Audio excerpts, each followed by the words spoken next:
We're as angry as you are with what's going on with an 11-3 team right now, and I want to talk about this and break this down. Mike, before I let you rant, because I know you got some passion, he just got his appendix ripped out of him last week. He's got the passion back in him, talk some Steelers football. I'll start with this.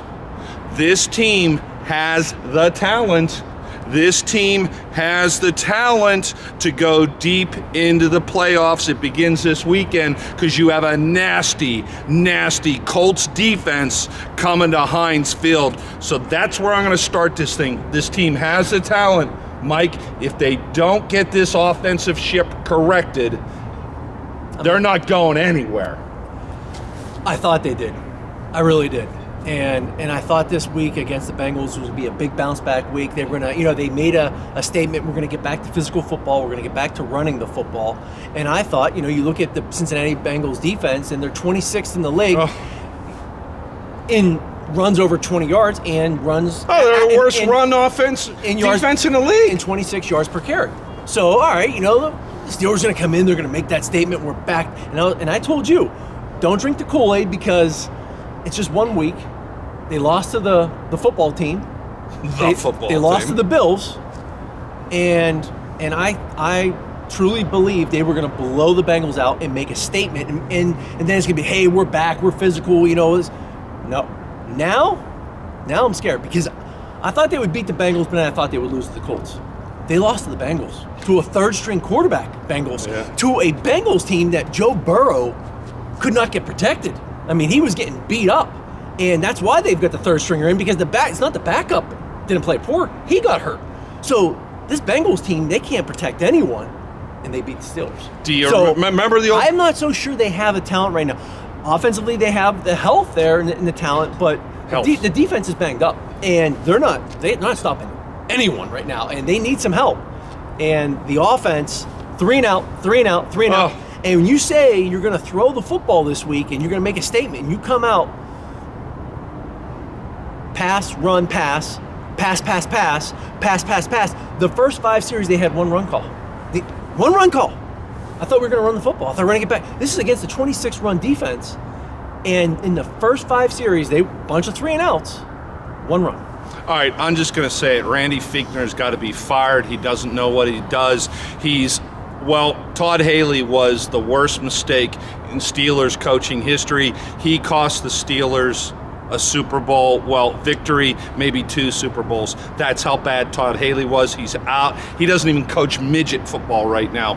Randy Fichtner, both last season and this season, as far as I'm concerned, needs to be fired. You have the weapons, Mike, and I'm going to throw it back to you. You have the weapons, okay? And we're going to break this down the way I see it, okay? About this offense. I'm not worried about the defense, okay? Let's talk about the offense. You have the talent. Randy Fichtner's offense is uncreative and stupid. Their offense was more productive under Haley than it was Fichtner, okay? Now, Fichtner comes in, and he's kind of like, well, Ben, what do you want to do? You want to do these RPOs? And too many times I'm seeing these potential runs, and Ben's pulling it and wants to throw it. Okay, fine. But they're, not last week, 2 weeks ago against the Buffalo Bills, he hands the ball off. Snell's hitting his head on the goalpost, but he pulls it and gets a 3-yard completion, okay? He's too indecisive right now. You heard Brian Greasy say it all this week against the Bengals. He's not seeing the field well. Well, he's got the RPO. He's got an option to his right. He's got an option to his left, and he can hand it off on 2nd and 1. I just showed you the play in the 3rd quarter. He chose not to hand it off, which would have got the first down, but okay, he predetermines he wants to throw it because there's off coverage.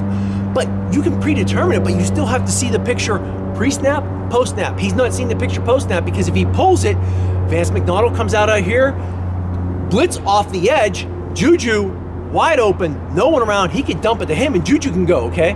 But he could have handed it off, but no, instead he throws it this way and almost gets pick 6 going the opposite way. So my thing is they're giving him too many options back there. For God's sakes, they can't run the football. Hey, rookie center, rookie quarterback. Center quarterback exchange fumble, I can see that. But Pro Bowler, Pouncey, Pro Bowler Ben, with this many years of experience, that is unacceptable. And here's the thing, They don't. I bet you go back and look at the film. I bet you they maybe have 25 Ben under center? Yeah, it's 25 ridiculous. They can't. So what did he do? He tried to go under center. He fumbled it, and you go to slow motion. Look, that's the worst feeling in the world. You don't want to come over the sideline and be like, Coach, center was short with the football. No, he wasn't. That ball was in his hands. Even if it is short, you don't want to say it's short. You have to, because you have to suck it up, and this guy's blocking for you. Say, hey, that's my bad. I'll come back and get it. But that ball was in his hands, and then he comes over and blames the referee. So to me, look, you guys haven't been under center all year. You better start doing it a lot more, because that's the way to get the downhill run game. And play action pass, you're the last in the league. You need it. The only way they able to put up some points in the second half against this Bengals defense was because they started to commit to the run more in the second half. Mike, that wasn't a running game. The wraparound, that is not out of a shotgun formation. Shotgun? Sorry, that's not a running game. Exactly. That's not a running game. But they had to go to the pistol too. Because why? Because he cannot go underneath center. He can't go underneath center anymore. So there's an issue, or it's a willingness not to go underneath center. It's a willingness. Let's take a time out, okay? Because we are venting like you, Steelers Nation. There's so much to talk about. Timeout. Coming into this season, the biggest thing we had to find out after a whole season off, and the question to you is, how is Ben's arm? It's not bad. Remember the pass to Washington 2 games ago? Not bad. Do you think his arm is there? For his age? Yes. And for having surgery, it's there. But, there's a big but. Because you got to look at the quarterbacks that are comparable to him. Phillip Rivers, his arm's not as good as Ben's. Tom Brady, they're probably equivalent right now. But the one thing Rivers and Brady does right now is if they're going to go deep, they make a quick decision and they get rid of it. Excellent. Ben is a big scrambler. Hey, let's pump fake it. He doesn't have the arm strength to go deep late. And if you hesitate and you throw that ball late, underthrow to James Washington, underthrow to Deontay Johnson, you're going to get underthrows. He has to make that decision quicker if he's going to go deep. He has to have his feet set underneath him. He can't throw it on the run the way he used to. Mike, there's a big problem. And Mikey played at the pro level for the Lions and the Eagles. I see as what was a benefit going on is now a detriment. And it's been heralded in the national news. Take the ball 1001, 1002. The reason their Steelers are doing this, correct me if I'm wrong, is he's older, he can't take the hits. What is now happening? You saw this happen in Buffalo. You saw it when Juju quit dancing on the logo. You're firing up the defense. When Juju got his head blown off, it was a 2.1 second release. The interception up in Buffalo was a 2.1. This, when the Ravens alluded to it, and even the Washington football team alluded to it, we're seeing things on tape. Mike, that's that 2-second release. It's so predictable right now with the dunk and dink. Reason I asked you, is Ben's arm strong? You cannot just eat and feast on a dunk and dink offense. There's no rhythm right now, and we saw this last week going downfield. I've been waiting for you, and I was going to say this, but you just said it, the rhythm, okay? Now, the only other team that dink and dunks it, where did this dink and dunk down the field originate? Peyton Manning going to the Super Bowl 4 years ago. Further than back than that. It was Bobby Lane up in Detroit.